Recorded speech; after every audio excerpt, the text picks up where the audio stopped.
Hey everyone, it's Dr. Mike, the Bowtie Vet Guy. Today I'm going to answer some of your questions about being a veterinarian. I'm going to A the crap out of your Q's.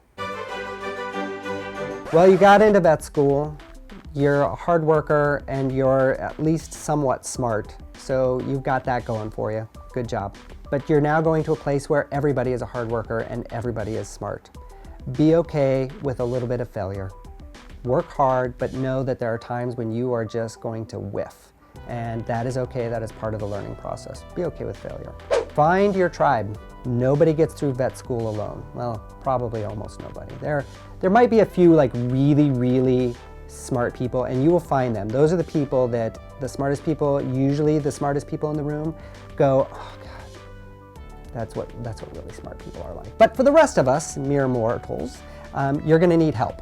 You're gonna need help studying and being motivated. So find your tribe. Have fun. Find time to do something, even if it is related to veterinary medicine, whether it's putting on a petting zoo for charity or a 5K race for a local shelter. Find something to do that's fun, but not just sitting down and studying. When you're in undergraduate, you definitely have a set amount of school work that you have to do, and you have to get through that. But I would suggest that everybody read as much as they can about as many different things as they can. There are a lot of books now about not just animal training, but also cognition in dogs is a big thing that's been in the news a lot lately. So you can learn more than just the medicine and actually learn a little bit more about what your patients, to-be, will be thinking and feeling.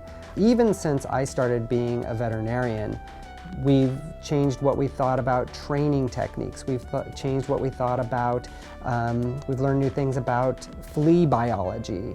So the more you can read about any of these things, the more knowledge we're gonna have, and the better we're gonna be able to answer questions that people have. So keep reading things, keep reading new things, and read them with a critical eye.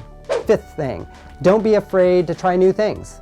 You may have thought when you were going in that you were going to be a large animal veterinarian and work on cows and only cows, and then you get there and you're super interested in birds. Never been around birds, but birds rock. Don't be afraid to go out there and try it, and maybe you'll be a bird vet. Who knows?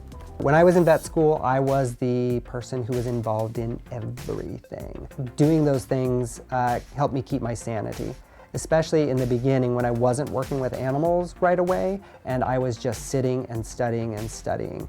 And that is not how I learn. Through my first 2-3 years, I was a B and C student in vet school, and then we got into the last years, which were more clinical, and I just blossomed. That was where it really hit home for me.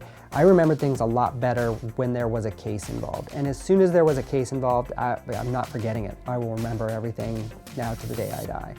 And it surprised a lot of my professors, because they taught the first year medicine classes, and they knew exactly how well I did. And then I would get into clinics and they'd be asking questions and I'd be like, oh, it's hydroxyurease. And they'd be like, how did you know? You didn't know that when you took the test. How do you know it now? I'm like, because you said it about the dog 3 weeks ago, the little white dog with the person who had the hearing aid. And they're like, oh, okay, so you're situational, you remember things that way. So find out how you learn. You don't necessarily need a degree to go to veterinary school. It helps you to get in. Every school has their different criteria that they need. But at Iowa State, I just had to take my prerequisites and then I could apply, even if I didn't have a degree. Now, most people aren't going to get in until they get their degree, but my grades were good enough in undergrad that I got early admission. So when I was about to graduate vet school, my family liked to make fun of me and say, oh, you're a high school graduate, that's nice. The next day I was a doctor, but whatever. Thanks for watching. Please send in more questions so I can give you more answers.